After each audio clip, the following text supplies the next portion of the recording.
Hello everybody, this is Smashing Pumpkid. I am currently doing another video. Weird, isn't it?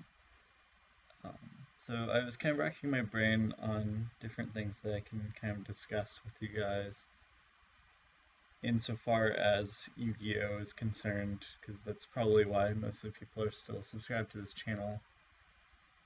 I don't really play a lot of Yu-Gi-Oh in a physical capacity anymore.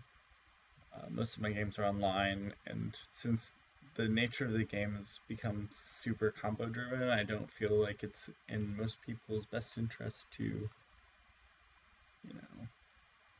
go through my gameplay and stuff like that. The decisions you have to make in game aren't really very complicated. So what I decided to do is to kind of do a reflective series on what makes a good Yu-Gi-Oh player. This is from my perspective, obviously. This comes from just like playing the game for Jesus, like 7, 8-ish years. So I have a lot of information to pass on. So I thought that now would be as good a time as any. So a lot of Yu-Gi-Oh! The game itself is decided through metagaming decisions.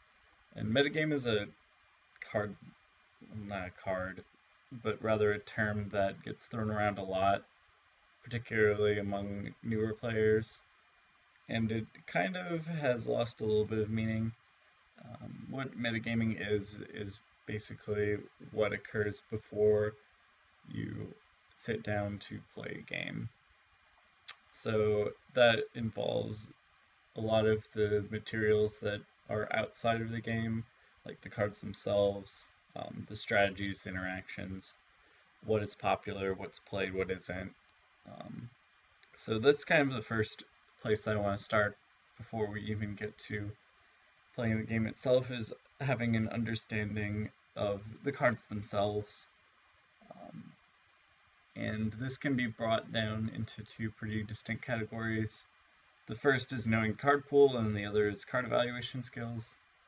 And knowing the card pool seems like a pretty generic topic, but um, I notice this a lot with players that are still improving, that they have very limited knowledge of the cards available to them.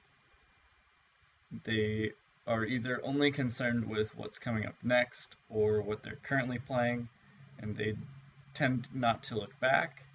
And then players who are coming into the game after like a hiatus are a little bit overwhelmed with the number of cards that are entering the card pool. So like the new sets and stuff like that, they generally don't know what any of the cards do, outside of maybe the most played cards from the set. So that can put you pretty far behind. This is from my own experience. When I was re-entering playing, I didn't know what Pianissimo did. It was from a set that came out while I was not really examining every card that came out. So I was pretty far behind on the curve there, which kind of sucked, but it was what it was.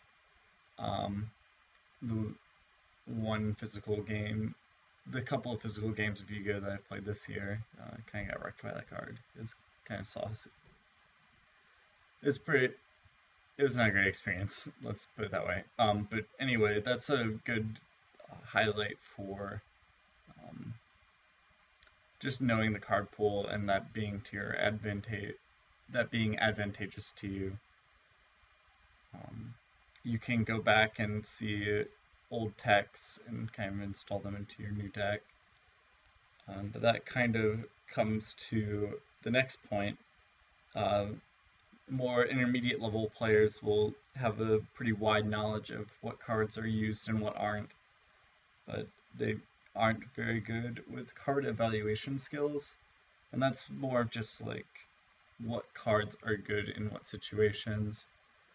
Um, this will come out in the couple of tech slots that they choose for their deck, which ultimately doesn't mean a whole lot, but the reasoning that you have for your tech decisions drastically shifts the um, kind of like rhetorical relevance of those 5 cards in your deck. Like they weren't just randomly thrown in, which is what you kind of see with a lot of like deck profiles from like intermediate players. Like they'll not have a good explanation for a couple of cards in their deck.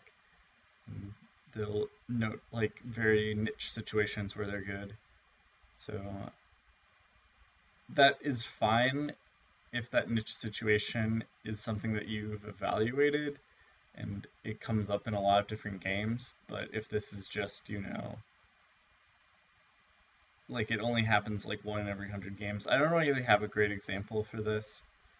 Forbidden Chalice is a card that gets tossed into a lot of decks kind of randomly, even when there aren't a whole lot of great interactions for it. This last format, I guess, was an exception because you needed responses to Dryden, and that was a pretty good one. So, yeah, but before that, it kind of just was used as effect negation, whereas like Breakthrough Skill or Valor might have just been better options given the time period. So it is very meta contextual. What's going on around influences the cards that need to be in your deck and what reasons they are. And this is just to get ahead of the curve. You can always look to deck profiles and stuff like that if you want to just be on the curve or a little bit behind. It kind of depends on what level of play you're striving for. But generally being ahead of the curve means that you can catch people off guard. But that's the time that I have for this video, and hopefully I can move on and discuss some more topics with you guys. This is Smashing Pumpkin signing out. Bye!